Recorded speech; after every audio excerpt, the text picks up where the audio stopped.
우리에게 주시는 하나님의 말씀은 요한복음 17장 1절의 말씀입니다.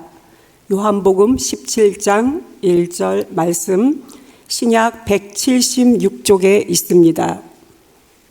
예수께서 이 말씀을 하시고 눈을 들어 하늘을 우러러 이르시되, 아버지여, 때가 이르렀사오니 아들을 영화롭게 하사 아들로 아버지를 영화롭게 하게 하옵소서. 아멘.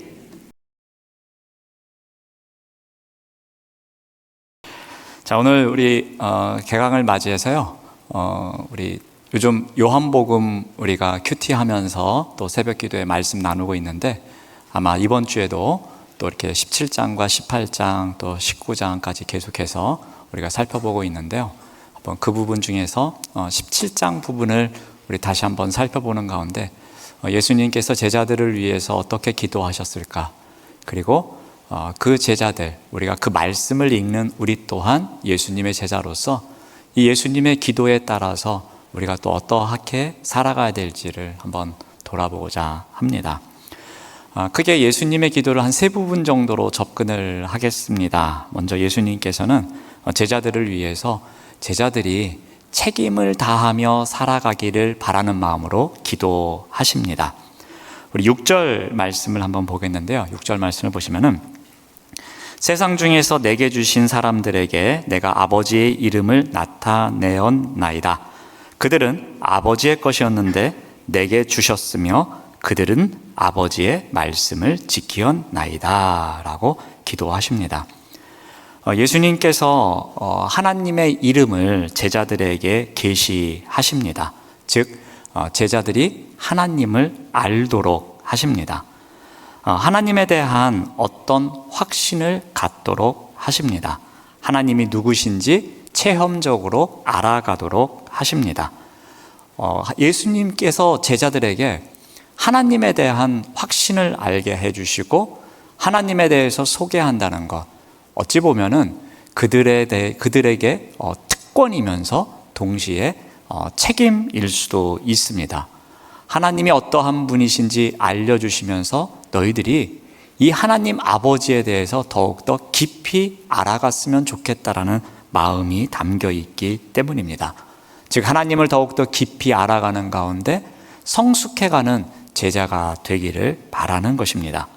그러면서 중요한 책임을 한 가지 말씀하시는데요. 8절 말씀을 보면은, 나는 아버지께서 내게 주신 말씀들을 그들에게 주었사오며 그들은 이것을 받고 내가 아버지께로부터 나온 줄을 참으로 알며 아버지께서 나를 보내신 줄도 믿으면 좋겠다라고 말씀하십니다. 그러니까 그들이 제자로서 하나님을 알아가는 가운데서 책임을 다할 것이 있는데, 그 하나님께서 주신 말씀, 그 말씀을 잘 받아서 그 말씀을 통해서 예수 그리스도가 누구인지를 알아가고, 그리고 그 예수 그리스도를 믿는 것, 이러한 책임이 있음을 말씀하십니다. 그러면서 한 단계 더 나아가서 6절 말씀에서 나왔던 것처럼 아버지의 말씀을 지키는 것, 그러니까 그 말씀을 받고 그 말씀을 통해서 예수 그리스도를 알고 그리고 예수 그리스도를 믿고 그 말씀을 지키는 삶을 살아가는 것, 이것이 바로 제자된 책임이라고 말씀하십니다. 그래서 제자들이 이러한 책임을 갖고 살아가기를 예수님께서는 기도하십니다. 자, 두 번째는 또 예수님께서는 너희들이 이러했으면 좋겠다, 이러한 제자도를 갖고 살아갔으면 좋겠다라는 마음으로 기도하십니다. 그러면서 크게 몇 가지를 기도하시는데, 먼저는 기쁨의 삶을 누렸으면 좋겠다라고 기도해 주십니다. 너희들이 제자라면 이 세상에서도 기쁨을 누리는 제자였으면 좋겠다라는 기도를 하십니다. 우리 13절 말씀을 봅니다. 지금 내가 아버지께로 가오니 내가 세상에서 이 말을 하옵는 것은 그들로 내 기쁨을 그들 안에 충만히 가지게 하려 함이다 라고 말씀하십니다. 예수님께서 기도하십니다. 제자들이 내가 갖고 있는 그 기쁨으로 너희들 안에도 충만했으면 좋겠다라고 말씀하십니다. 자, 그런데 이 세상에서라는 단어를 말씀하십니다. 그러니까 너희들이 오직 천국 소망만 바라보고 그 기쁨을 갖고 살아가는 것이 아니라 너희들이 살아가고 있는 이 세상에서도 내가 주는 그 기쁨이 충만했으면 좋겠노라라고 기도해 주십니다. 세상에 사는 동안에 그 기쁨의 삶을 살 것을 예수님께서는 제자들에게 말씀해 주고 계십니다. 자, 또 하나는 너희들이 기쁨을 누렸으면 좋겠다라고 기도하시면서 너희들이 이것을 보전했으면 좋겠다라는 의미에서 보전의 기도도 하십니다. 보전이 무엇입니까? 온전히 잘 지켜서 유지하는 것을 말합니다. 그러니까 너희들이 이러한 삶을 사는 가운데, 제자도를 지켜가는 가운데 보전했으면 좋겠다라는 것을 이야기를 합니다. 먼저는 구원의 보전입니다. 예수님을 믿고 죄사함을 받아서 구원을 얻었는데 그 구원을 잘 보전했으면 좋겠다라는 기도를 하십니다. 우리 12절 말씀을 봅니다. 내가 그들과 함께 있을 때에 내게 주신 아버지의 이름으로 그들을 보존하고 지키었나이다. 그 중에 하나도 멸망하지 않고 다만 멸망의 자식뿐이오니 이는 성경을 응하게 함이니이다 라고 말씀하십니다. 그 중에 하나도 멸망하지 않기를, 그 구원을 얻은 자가 그 구원을 저버리는 일이 생기지 않도록 그 구원을 잘 지켜서 유지해 나가기를 바라는 예수님의 마음이 담겨져 있습니다. 또 15절 말씀을 봅니다. 내가 비옵는 것은 그들을 세상에서 데려가기를 위함이 아니요 다만 악에 빠지지 않게 보전하기를 위함이니이다 라고 말씀하십니다. 구원받은 그리스도인, 이 구원을 결코 잃어버려서는 안 되는데 그것을 잃어버리게끔 하는 것이 있다는 겁니다. 악으로부터 유혹이 계속 되어진다는 것입니다. 악으로 가득 찬 곳에서 우리가 그 구원을 버리고 혹이라도 유혹에 빠져서 그 구원을 저버리는 일이 생기지 않도록 악에 빠지지 않게 보전하기를 원하는 마음을 담아서 또 기도하고 계십니다. 그래서 주님께서 가르쳐 주신 기도에도 다만 악에서 구하옵소서라는 기도가 있는 것처럼 그 악으로부터 우리가 이겨낼 수 있도록 그렇게 기도하십니다. 근데 이 부분을 잠깐 한 가지 더 설명을 드리면은 여기 악이라는 낱말을 여러 사본 가운데서는 또 다르게 번역을 하는데 이렇게 번역하는 사본이 있습니다. 그 악한 자에게로부터라고 합니다. 그러니까 악에서 구하옵소서라는 의미가 악한 자들로부터 구하여 주옵소서라는 의미를 갖습니다. 그러니까 누군가를 통해서 계속해서 밀려오는 악으로부터의 유혹, 그것을 잘 이겨내는 것, 이것이 또 하나의 보전임을 말씀하십니다. 또한 17절 말씀을 보면은 그들을 진리로 거룩하게 하옵소서라고 합니다. 그들을 거룩하게, 즉 분별된 삶을 살아갈 수 있도록 이끌어 달라고 기도하십니다. 그러니까 예수님께서는 이 보전에 대한 말씀을 하시면서, 이 보전에 대한 기도를 하시면서 이 구원받은 자가 구원을 잘 지킬 수 있도록, 그러기 위해서는 악으로부터 또는 악한 사람들로부터의 유혹을 멀리하게 하셔서 분별된 삶, 거룩한 삶을 살아가게 해주십시오라고 기도합니다. 이것이 예수님께서 말씀하시는 보전의 의미였습니다. 자, 마지막으로 또 예수님께서 기도하시는 것은 무엇이냐면은 하나 되게 해달라고 기도하십니다. 우리 21절 말씀을 봅니다. 아버지여, 아버지께서 내 안에, 내가 아버지 안에 있는 것 같이 그들도 다 하나가 되어 우리 안에 있게 하사 세상으로 아버지께서 나를 보내신 것을 믿게 하옵소서라고 기도하십니다.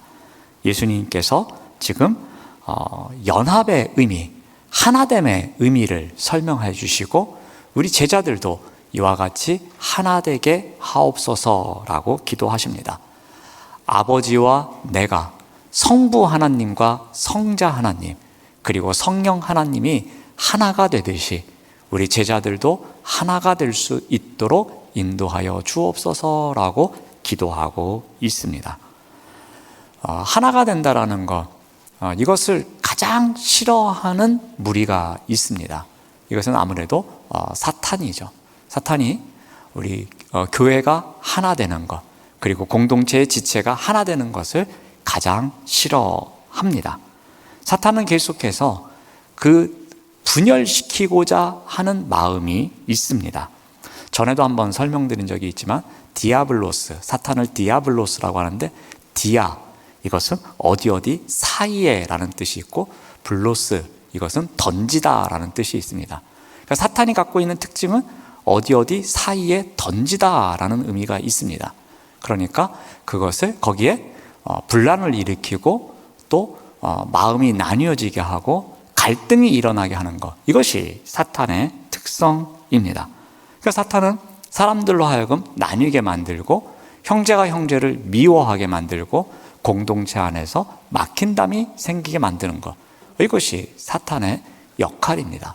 그래서 예수님께서는 제자들을 위해서 기도하시면서 하나가 되게 해달라고 앞에서 보존의 기도를 하신 다음에 곧바로 이들이 그것을 잘 지키는 가운데 하나가 되기를 바랍니다 라는 마음으로 기도하고 있습니다. 오늘 우리가 간단히 살펴보았지만 이 요한복음 17장은 매우 내용이 많습니다. 그 중에 특징적인 것 한 3가지만 뽑아서 예수님께서 제자들을 위해서 이런 기도를 하셨습니다 라고 간단히 설명을 드렸습니다. 그렇지만 이 기도는 그 제자들만을 위한 기도가 아니라 이 시대에 그리스도인으로 살아가고 있는, 그리고 이 시대에 제자도에 따라서 제자된 삶을 살아가고 있는 우리를 향한 기도이기도 합니다. 우리가 제자로서 책임을 다할 수 있도록, 그 책임이 무엇입니까? 우리가 말씀을 받고 그 말씀을 알고 그 말씀을 믿고 그 말씀을 지키는 삶을 살아갈 수 있도록, 우리가 이 시대에 우리에게 주시는 그 말씀을 통해서, 우리가 그 말씀을 통해서 하나님을 더 깊이 알아가고 그 말씀을 통해서 우리가 어떻게 실천하는 가운데 그리스도인으로 이 땅에서 살아갈 수 있을까라는 책임, 그 책임을 다하기를 원하고 계십니다. 또한 우리가 그 말씀을 지키는 가운데 제자도로서 제자도를 어떻게 지키며 살아갈 수 있는지, 그 가운데서 우리가 이 세상 안에서도 기쁨을 누리며 살아갈 수 있도록, 그 주님께서 우리에게 주시는 참된 평안의 선물을 통해서 그 기쁨이 충만하기를 바라신다는 것입니다. 그리고 우리가 보전의 그 원칙을 지키며 살아갈 수 있도록, 구원받은 자로서 우리가 악으로부터 멀어진 분별된 삶을 살아갈 수 있도록, 거룩한 삶을 살아갈 수 있도록 우리를 위해서 기도해 주십니다. 궁극적으로 이것은 우리 공동체가 하나가 되도록 하기 위함입니다. 우리가 말씀을 듣고 그 말씀을 지키는 가운데 우리가 분별된 삶을 살아갈 수 있고, 그러한 삶이 우리 공동체를 하나로 뭉칠 수 있도록, 하나로 연합할 수 있도록 이끌어가는 힘이 된다는 것을 우리가 보게 됩니다. 주님께서는 지금도 우리를 위해서 중보해 주십니다. 우리가 이러한 책임과 그리고 제자의 자리에서 어떻게 살아가야 되는지, 무엇을 보존하고 무엇을 위해서 살아가야 되는지를 우리를 위해서 기도하고 계십니다. 우리가 구역의 리더로서 또 이번 한 학기를 우리가 또 구역식들과 함께 또 이끌어 갈 때에 오늘 말씀을 잘 기억하시면서 우리 주님께서는 나를 위해서 기도해 주시고 우리 구역 식구들을 위해서 기도해 주시고, 궁극적으로 우리가 그 말씀을 지키며 우리가 주님께서 주신 것을 잘 보존하는 가운데 우리가 하나된 공동체를 만들어 갈 때에 우리 주님께서 기도하시는 그 기도대로 우리가 책임을 다하는 것이구나라는 우리 또 결단이 있는 이 시간이 되시기를 바랍니다. 네, 기도하겠습니다. 하나님 감사합니다. 우리가 제자로서 책임을 다하는 삶을 살아가게 하여 주시고, 지킬 것을 지키는 가운데, 보존할 것을 보존하는 가운데 우리 공동체가 하나로 연합되어 온전히 주님께 또 주님의 마음을 기쁘시게 하는 우리 또 영은교회가 될 수 있도록, 특별히 우리 또 구역구역이 될 수 있도록 인도하여 주시옵소서. 예수님의 이름으로 기도드립니다. 아멘.